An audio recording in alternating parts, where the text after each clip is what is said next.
Hmm. Ladies and gentlemen, good morning. Welcome to Skyman TV, the tallest man in Back Africa. Today I'm seated here, very happy, very comfortable, very glad that I'm not the one who put this regime into office. I'm blameless. I don't have anything. There's nothing you can say that we did not do it right. I'm not to blame. I don't know whether you are to blame wherever you are. Why am I saying this, ladies and gentlemen? I'm saying this because I've realized that Kenya KWANZA followers, those people who voted for William Samoei Ruto, are seated wherever they are sitting, very bitter, regretting why they put this regime into office.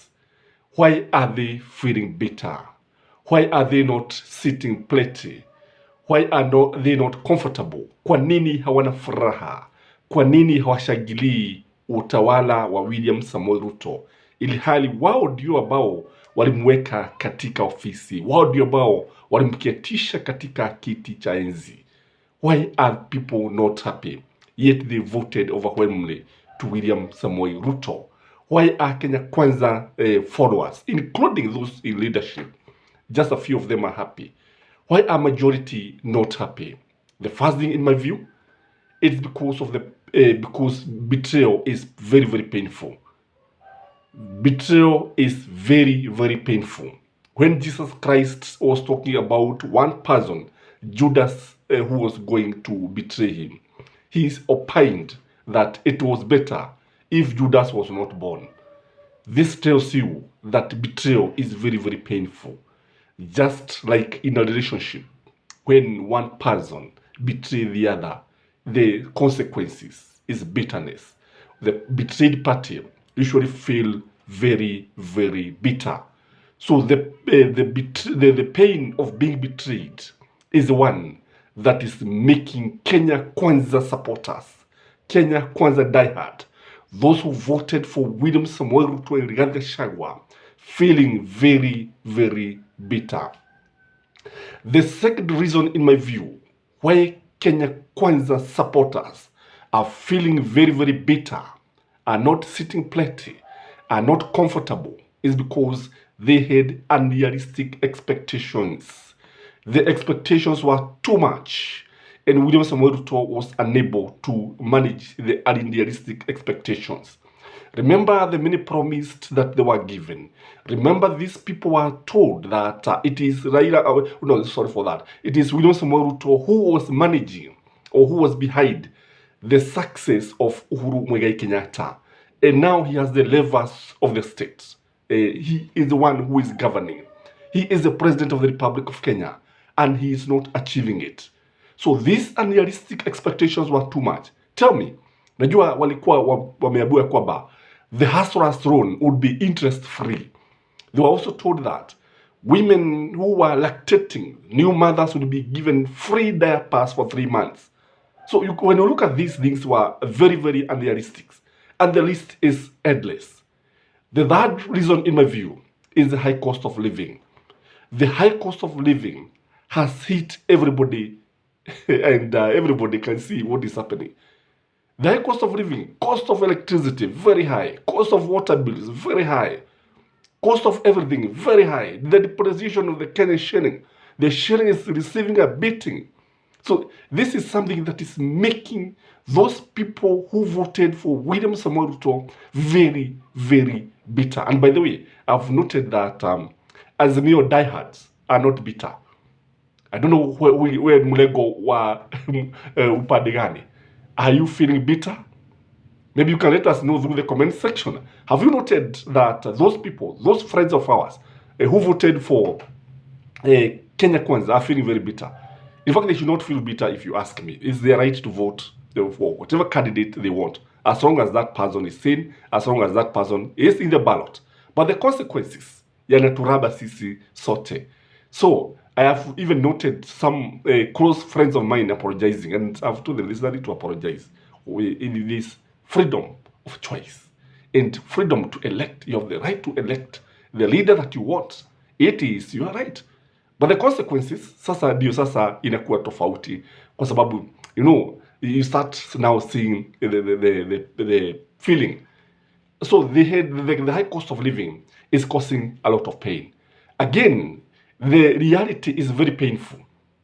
Painful reality is when they remember that Uhuru Muigai Kenyatta told them that Baba was the dose for Kenya.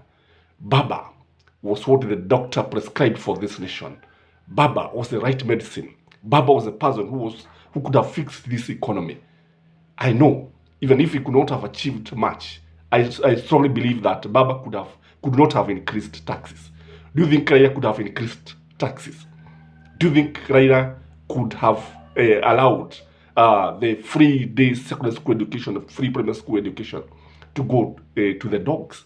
Because as we sit now here, many parents are lamenting they don't know what they are going to do in January because of the increase in school fees. So the fact that the reality is now hitting home and it's very, very painful is making those who voted for Kenya KWANZA very, very uncomfortable.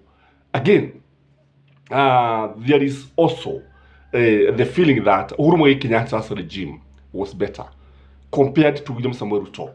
Who would you prefer? Because at a time like this, the fuel was costing almost 100 shilling less. At a time like this, school fees was affordable. At a time like this, the cost of electricity was lower.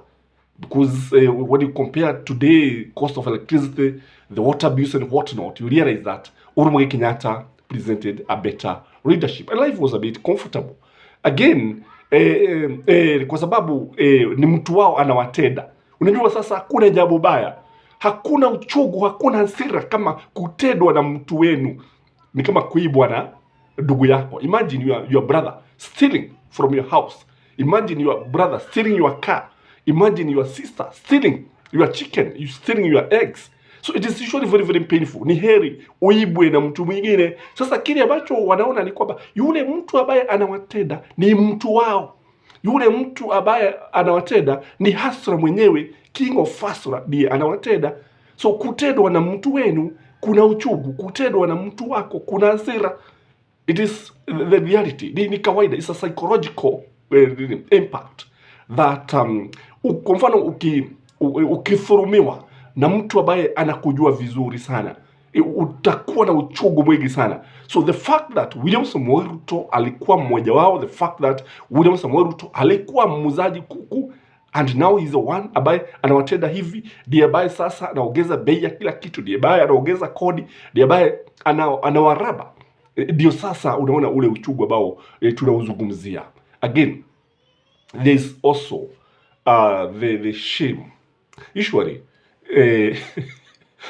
kuna aibu iko kwa kuona vile ambavyo walidanganywa.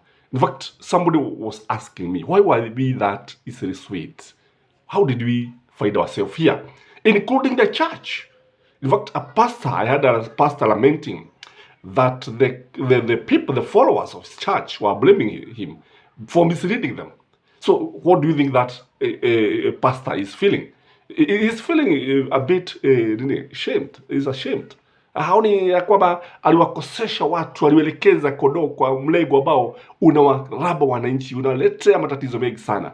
So there is that feeling of guilt, and I'm telling them they are not guilty.